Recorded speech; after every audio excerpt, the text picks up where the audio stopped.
Vous écoutez Europe 1, il est 11h30. Le journal de la santé avec Elisabeth Assayag. Les anciens malades du cancer pourront bientôt bénéficier d'un droit à l'oubli à 10 ans. Autrement dit, ils pourront souscrire à des prêts pour devenir propriétaires.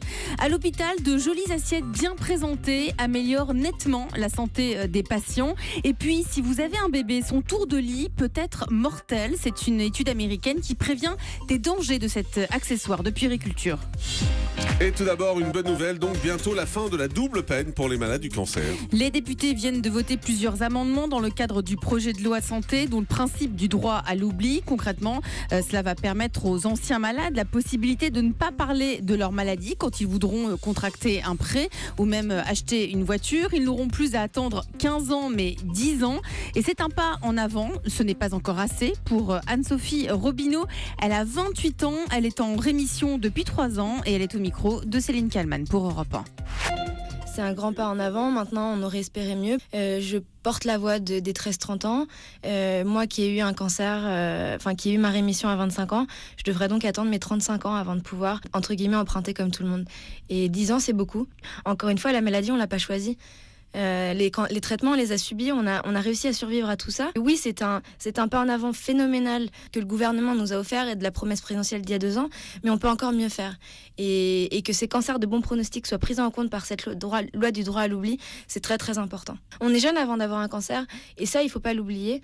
La maladie, oui, fait partie de nous. La maladie, oui, entrave certaines choses de notre quotidien, mais elle n'abîme pas la personne qu'on a à l'intérieur. Et au contraire, cette rage de vivre est d'autant plus présente auprès de ces tranches d'âge 13-30 ans et va nous permettre de faire aussi beaucoup plus de choses.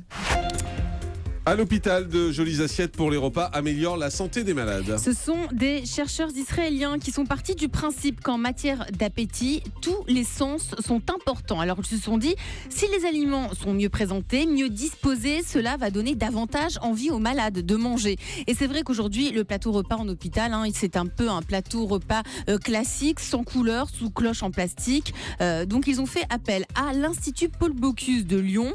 Ils ont mis au point des assiettes avec une présentation toute particulière. Et pendant 2 semaines, pour chaque déjeuner, ces assiettes spéciales ont été servies. Et au même moment, un autre groupe de patients a reçu le même déjeuner, mais aucun effet particulier sur les assiettes. Mais même nourriture. C'est une bonne idée, c'est important.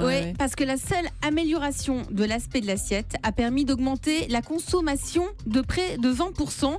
Et étonnamment, le groupe qui a reçu le plateau repas classique, lui, s'est plaint du goût et de l'odeur du repas, alors que c'était le même repas. Un constat à prendre en compte dans la prise en charge de la dénutrition qui a tendance à s'aggraver lors d'un séjour à l'hôpital. Le tour de lit de votre bébé peut s'avérer mortel. Des chercheurs américains alertent sur les dangers de cet accessoire de puériculture. Ils y vont fort. Quelques bleus sur la tête de votre bébé valent mieux qu'une mort par étouffement. C'est le message qu'ils font passer aux jeunes parents afin de les alerter sur les dangers du tour de lit. Selon les résultats de cette étude américaine, le tour de lit peut entraîner un risque de suffocation infantile, une asphyxie produite par la présence d'un obstacle dans les voies respiratoires. C'est le résultat d'autopsie et de dossiers d'enquête de décès d'enfants signalés entre 1985 et 2012.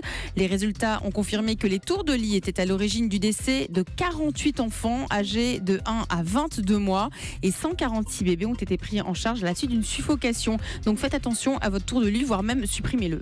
Un chien à la maison réduit le stress des enfants. Non seulement les enfants ont moins d'asthme et moins d'allergies, ça on le sait, mais la compagnie du chien réduit nettement leur stress et leur anxiété.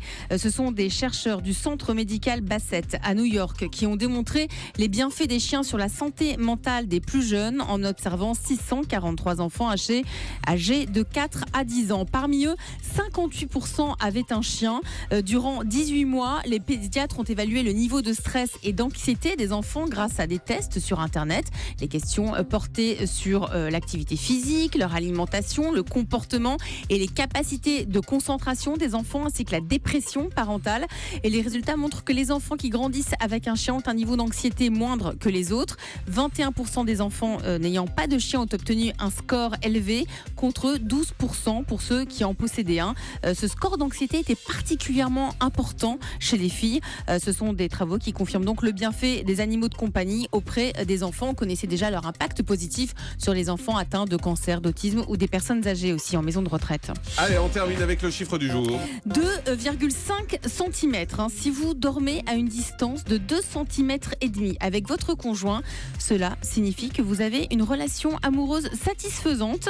C'est le résultat d'une nouvelle étude britannique qui s'est intéressée à notre posture, à notre façon de dormir. Par ailleurs, Jean-Marc, si vous dormez du côté gauche, peut-être est-ce votre cas ou est-ce le cas... Côté gauche quand on regarde, enfin c'est par Côté rapport gauche à quoi? quand on est couché. Quand on est sur couché, le dos. non, côté droit. Bon, alors si vous dormez du côté gauche, en tout cas, vous aurez 8% de chance d'avoir davantage d'amis. D'accord, et du côté droit? Moins. Vous en savez rien. D'accord. Merci Elisabeth Assayag.